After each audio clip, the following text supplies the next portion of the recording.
Hero की girlfriend का heroine कांड। नजर से यूं मिली नजर, दीवाना मैं हो गया। जहर वाला प्यार, हीरो था गिरफ्तार।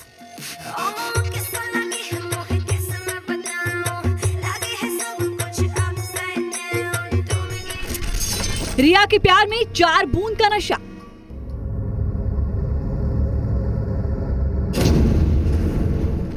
सुशांत के दिमाग को कंट्रोल करने का फार्मूला।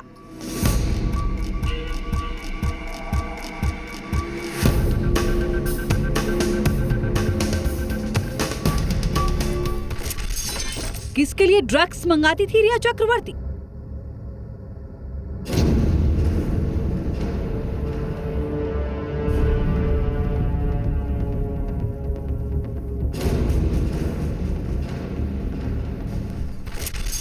भोली सूरत वाली जहरीली नागिन।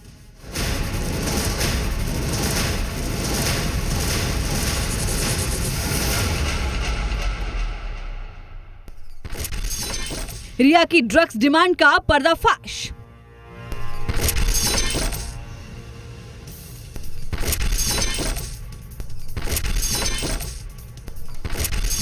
प्यार, ड्रग्स और पैसे का नशा।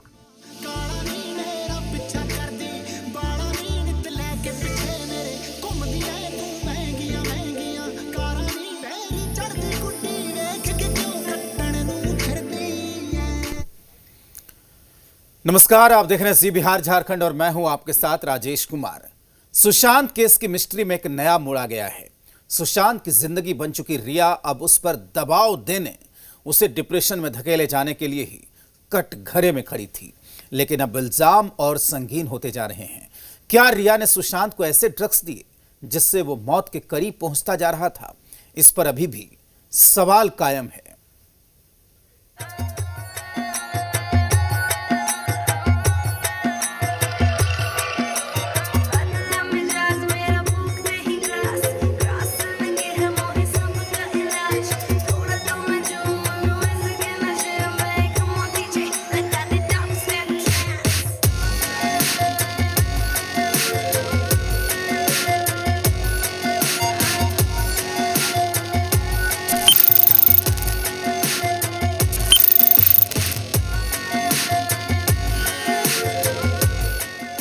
और बर्ड नशे के ये वो सामान हैं जिसके जिक्र भर से दिमाग चकराने लगता है। आंखों के सामने सब धुंधला सा जाता है और जब नशे का ये खतरा रगों से गुजरता है तो इंसान ऐसी मदहोशी में पहुंच जाता है जहां उसका काबू अपने ही दिमाग पर नहीं रहता। तो क्या रिया सुशांत का दिमाग काबू कर रही थी? ड्रग्स की डोज से सुशांत को बीमार कर रही थी? आखिर रिया किसके लिए ड्रग्स की खेप मंगा रही थी?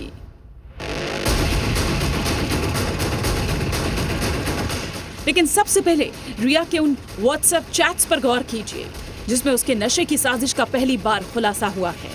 सबसे पहला चैट 8 मार्च 2017 का है। चैट में रिया चक्रवर्ती किसी गौरव आर्या नाम के शख्स से चैट में कह रही हैं कि तुम्हारे पास एमडी है। जहां तक हार्ड ड्रग्स की बात करें तो मैंने बहुत ज्यादा नहीं ली है। 8 मार्च 2017 तक रिया सुशांत की जिंदगी में नहीं आई थी, यानी सुशांत की जिंदगी में आने से पहले ही रिया का ड्रग्स कनेक्शन जुड़ा हुआ था। इस चैट में रिया जिस एमडी का जिक्र कर रही थी उसे मुंबई में एमडीएमए भी कहते हैं, यानी नाइट पार्टी ड्रग्स। नशे का वो सामान जिसे लेने के बाद इंसान इमोशनल हो जाता है, अपने दिमाग पर खुद का काबू नहीं रहता, इसलिए इसे लव ड्रग्स भी कहते हैं।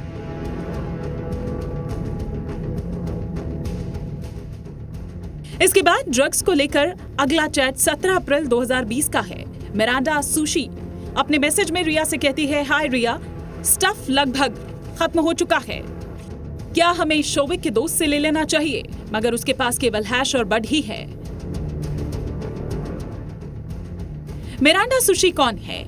अभी इसकी जांच चल ही रही थी कि इस बात की भी पड़ताल की जा रही है कि कहीं रिया सैमुअल मिरांडा को ही तो मिरांडा सुशी के नाम से नहीं बुलाती थी। खैर, सच जो भी हो, लेकिन रिया के इन चैट्स का पर्दाफाश होते ही रिया का बचाव ब्रिगेड एक्टिव हो गया है। रिया चक्रवर्ती और ड्रग डीलर गौरव आर्या का एक चैट सामने आया है, जिसमें रिया चक्रवर्ती गौरव आर्या से एमडी ड्रग्स के बारे में पूछ रही है। रिया चक्रवर्ती गौरव से ये पूछ रही है चैट में कि क्या गौरव आपके पास एमडी ड्रग्स है। एमडी ड्रग्स एक स्ट्रॉन्ग किस्म का ड्रग्स है, जिसे ये भी कहा जा रहा है कि रिया चक्रवर्ती चाय में मिला करके ये ड्रग्स लेती थी। पर रिया की जो लॉयर टीम है, जो लीगल टीम है, उन्होंने इस बात से साफ मना कर दिया है कि रिया किसी भी किस्म का ड्रग्स नहीं लेती है और रिया ब्लड टेस्ट के लिए बिल्कुल तैयार है। रिया के वकील ने बयान जारी कर दावा किया, रिया चक्रवर्ती ने अपनी जिंदगी में कभी भी ड्रग्स नहीं ली है और वो कभी भी ब्लड टेस्ट कराने को तैयार है। अब सवाल यह है कि जब रिया खुद ड्रग्स इस्तेमाल नहीं करती तो फिर वो किसके लिए ड्रग्स का इंतजाम कर रही थी। जैसा कि उनकी चैट बता रही है, क्या रिया सुशांत को ड्रग्स की डोज दे रही थी ताकि सुशांत उनके काबू में रहे। अगर आपको पता नहीं है कि ये ड्रग का क्या नेचर है, क्या इफेक्ट है, तो कोई भी अनजान व्यक्ति आपको इस ड्रग के माध्यम से आपको इंटॉक्सिकेट करने की कोशिश कर सकता है और ये ड्रग बहुत ही खतरनाक हो सकता है।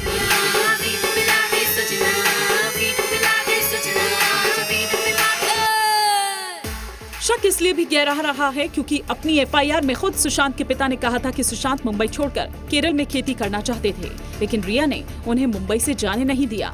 तो क्या रिया सुशांत को मुंबई में रोकने के लिए ड्रग्स की डोज दे रही थी या फिर ड्रग्स की डोज देकर रिया सुशांत को कंट्रोल कर रही थी। एक्सपर्ट्स बताते हैं कि एमडीएमए की डोज इंसान को कमजोर बना देती है, वो फैसले लेने की हालत में नहीं रहता। यही नहीं, अगर ऐसे ड्रग्स का ओवरडोज दिया जाए तो इंसान की जान भी खतरे में पड़ सकती है।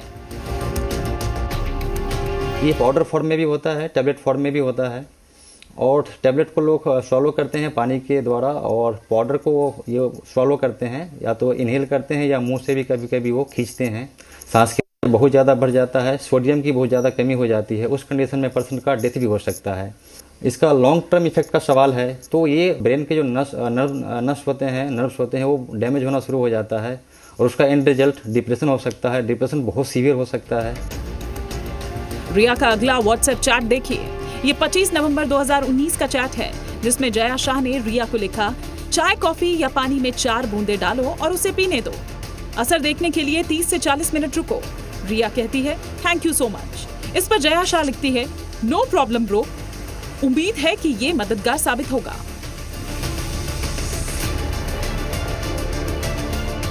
का मर्डर हुआ है, मेरा स्टेटमेंट नहीं लेंगे आप?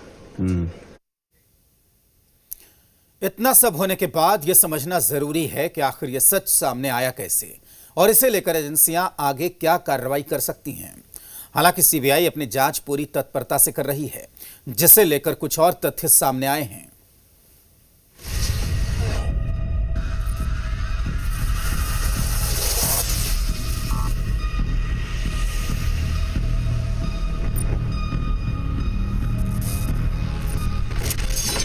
ये रिया के वो व्हाट्सएप चैट्स हैं जिसे उसने डिलीट कर दिया था, लेकिन जांच एजेंसीज ने इस डिलीटेड चैट को भी ढूंढ निकाला रिट्रीव तकनीक के जरिए और रिया की ड्रग्स का सच बाहर आ गया।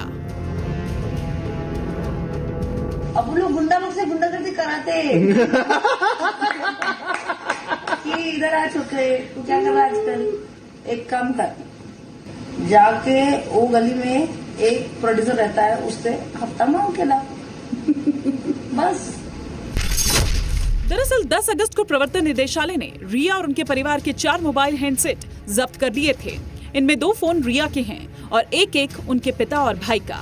2 आईपैड और 1 लैपटॉप भी ईडी ने कब्जे में ले लिया था। ये सभी इलेक्ट्रॉनिक डिवाइस जांच के लिए फॉरेंसिक लैब भेज दिए गए थे। माना जा रहा है कि इसी जांच के दौरान ड्रग्स एंगल का खुलासा हुआ है। दरअसल ईडी जब अपनी पूछताछ कर रही थी रिया चक्रवर्ती से, तब उन्होंने उनके मोबाइल को अपनी जब्त में लिया था और उसका कई सारा ऐसा डेटा जो टेक्स्ट मैसेज की शक्ल में था, जिसको डिलीट कर दिया गया था, उसको दोबारा से रिट्राइव किया गया है। और ये रिट्राइव किया हुआ डेटा ही या चैट्स ही बता रहे हैं कि किस तरीके से मार्च 2017 से लेकर अप्रैल 2020 के बीच में कई जगह पर ड्रग्स की बात होती हुई दिखाई दे रही है, जिसको इन्वेस्टिगेशन किया जाना अभी बाकी है। रिया के फोन से रिट्रीव हुए इस चैट पर गौर कीजिए। चाय कॉफी या पानी में 4 बूंदे डालो और उसे पीने दो। असर देखने के लिए 30 से 40 मिनट रुको। इस चैट में किसकी चाय का जिक्र हो रहा है? किसकी चाय में ड्रग्स की 4 बूंदें मिलाने की बात कही जा रही है?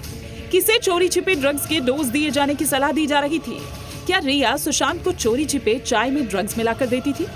ये सब आपको बताएंगे, लेकिन पहले ये जान लीजिए कि एनसीबी यानी नारकोटिक्स कंट्रोल ब्यूरो इस मामले में क्या कर रही है। रिया चक्रवर्ती अब तक जिस भी ड्रग डीलर्स के संपर्क में आई उन सब का पता लगाएगी। एनसीबी रिया के दोस्तों के बारे में जानकारी हासिल करेगी। रिया के भाई शोभिक के दोस्तों के बारे में जानकारी जुटाई जाएगी। मुंबई, पुणे, हाल ही में जितने भी बड़े ड्रग डीलर्स पकड़े गए उन सब से पूछताछ की जाएगी। पिछले 2 साल में महाराष्ट्र में हुई तमाम रेव पार्टी की डिटेल खंगाली जाएगी। इतना ही नहीं, एनसीबी अपनी इंटेलिजेंस सर्विलांस के जरिए रिया के तमाम दौरे, रिया की तमाम पार्टी, रिया जिन जिन रेस्टोरेंट्स में गई, जिन होटल्स में ठहरी, जिस भी कॉफी शॉप में गई, उन सब का ब्यौरा खंगाला जाएगा। इसके अलावा रिया के देसी और विदेशी दौरों की भी बारीकी से जांच की जाएगी। तुम्हारे पास एमडी है। जहां तक हार्ड ड्रग्स की बात करें तो मैंने बहुत ज्यादा नहीं ली है। रिया जिस हार्ड ड्रग्स की बात कर रही है उसका मतलब एमडीएमए से निकाला जा रहा है। ये नशा पूरी दुनिया में पार्टी ड्रग्स के नाम से कुख्यात है। 1985 से ही ये पूरी दुनिया में प्रतिबंधित है। ये इंसान का इमोशन कई गुना तक बढ़ा देता है, यानी इस ड्रग को लेने के बाद इंसान बेहद भावुक हो जाता है। इस्तेमाल के आधे घंटे के बाद इसका असर शुरू होता है और अगले 5 से 6 घंटे तक इंसान इस ड्रग्स के असर में रहता है।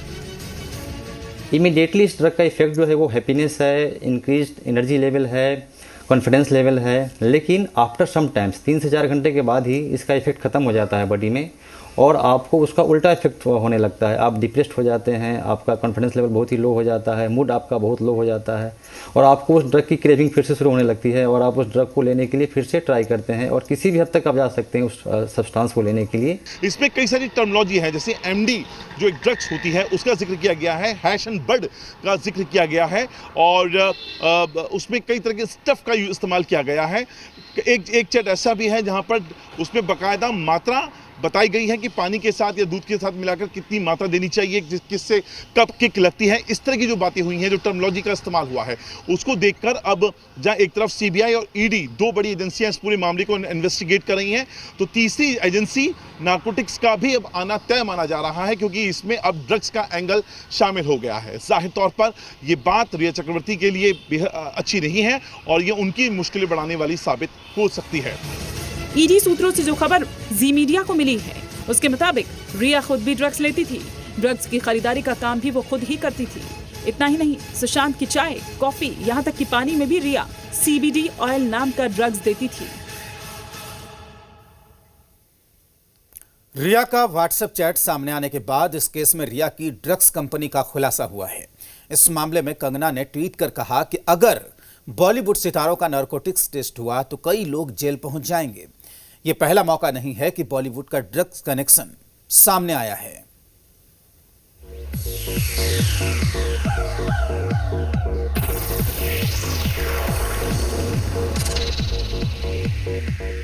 उड़ते बॉलीवुड का काला सच, फिल्मी पर्दे के पीछे नशे का खेल, बॉलीवुड का नारकोटिक्स टेस्ट जरूरी है। सुशांत सिंह की मौत में नशे के एंगल ने एक बार फिर उस हकीकत को हवा दे दी है जिसमें छिपा हुआ है फिल्मी दुनिया का काला सच, वो सच जिसे बॉलीवुड कभी खुलकर कबूल नहीं करता पर उस सच से इनकार भी नहीं कर पाता। सुशांत के बहाने ही सही, लेकिन इस बार अभिनेत्री कंगना रनौत ने इस सच को उजागर करने का बीड़ा उठाया है।